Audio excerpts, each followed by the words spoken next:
And Boker Tov. Good morning. How are you? It's Tuesday. Must be Torah Tuesday. Cool.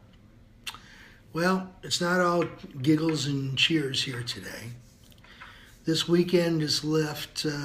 past weekend left a lot of scars, a lot of hurt, a lot of questions, a lot of anger, total lack of leadership in this country. The response was how nobody saw it happening, coming. A bunch of guys with torches and with sticks and no, how would we know there's going to be violence? Really? I'm pretty amazed. But anyway, let's get on to this week's Parsha. Now, we will talk about that disgusting display of whatever you want to call it this last weekend in the Parsha, because of course, being the Parsha, Torah being the Torah, it's got something to say. Okay? So this week, the Parsha is Re'ah. And it opens with Re'ah Anochi Noten Lifnechem Hayom Baracha Lala. No, Uklala. See, this day I set before you a blessing and a curse.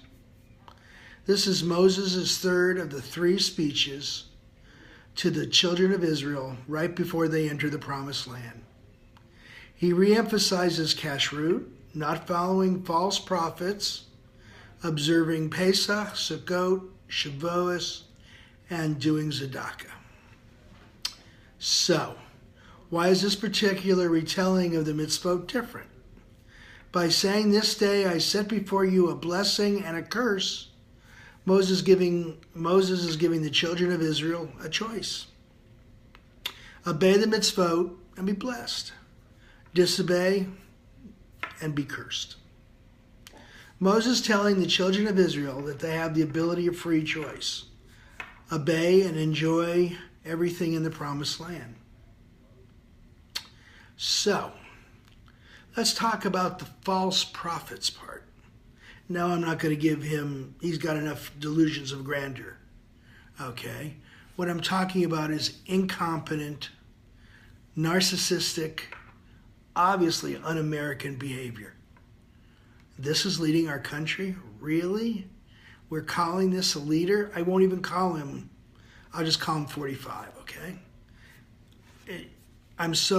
I don't want to turn this into a rant, okay? I've been waiting and rewriting, and I just don't want to turn this into a rant. So, it's interesting to me that Moses put so much emphasis on tzedakah. Our sages tells us whether tzedakah is given from the heart or out of shame, it should be given. The poor must be taken care of. The hungry must have something to eat, and the homeless must have shelter. The root of tzedakah is tzedek, which means justice. So we as Jews don't give charity merely to make ourselves feel better. We give tzedakah because it's required for us as Jews because we are human beings. Makes sense.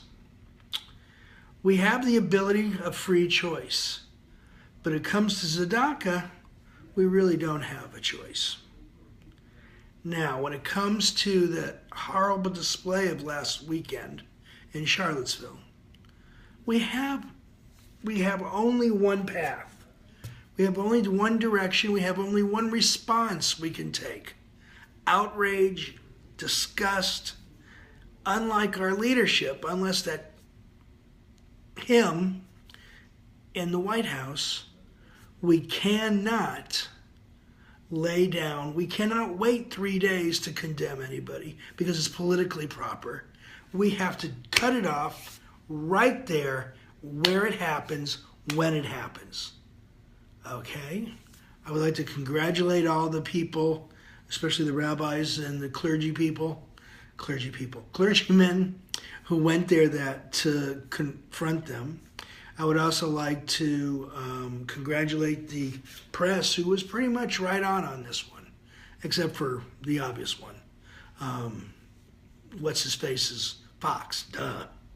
You know, well, give him a break. No, okay, no rants. Okay, my point is, it's not just the right thing to do. It's our duty. We see wrong, we have to take care of it. We have to nip it in the bud. Nazis, KKK, hoods marching around with torches, it just ain't right. There's a difference between free speech and, oh my God, really? All right, sorry to leave you in such a bummer note. But have a good Shabbos. Boker Tov, I hope you have a good day. And I'll see you next week. Torah Tuesday. Hopefully there won't be any ranting. Hey, peace out.